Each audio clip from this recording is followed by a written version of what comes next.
देख रहे हैं तुळजापूरनामा न्यूज। 2020च्या धाराशिव जिल्ह्यातील शेतकऱ्यांच्या पीक विम्याची लढाई ही गेल्या अनेक वर्षापासून उच्च न्यायालय सर्वोच्च न्यायालय अशीच चालू आहे। आणि आता 2025 मध्ये नोव्हेंबरमध्ये उच्च न्यायालयाने जवळपास 225 कोटी रुपये धाराशिव जिल्ह्यातील शेतकऱ्यांना द्या असे निर्देश दिले असताना सुद्धा कंपनी सर्वोच्च न्यायालयात गेली।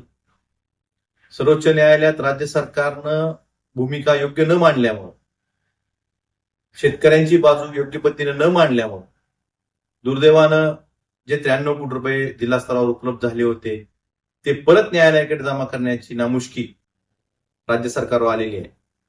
आणि दुसऱ्या बाजूला जे 134 कोटी रुपये जो राज्य सरकारचा हिस्सा होता त्या बाबतीत कुठल्याही सर्वोच्च न्यायालयाची स्थगिती नसताना फक्त राज्य सरकारच्या सर्वोच्च न्यायालयातील वकिलाच्या पत्रामुळे ते पैसे शेतकऱ्याला वाटले नाहीत।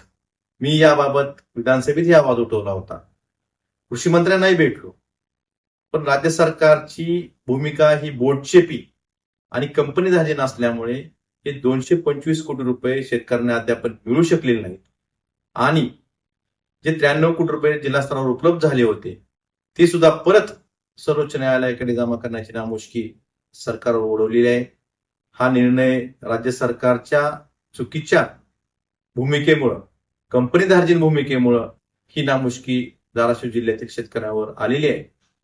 तरी माझं सरकारला एवढंच सांगणं आहे की याबाबत आपण ठोस भूमिका घेणं गरजेचं आहे। आपण जर शेतकऱ्याचं सरकार म्हणत असाल तर हे पैसे पेरणीच्या आधी शेतकऱ्यांच्या खात्यावर जमा करावेत, हीच मागणी मी सरकारकडे करतो।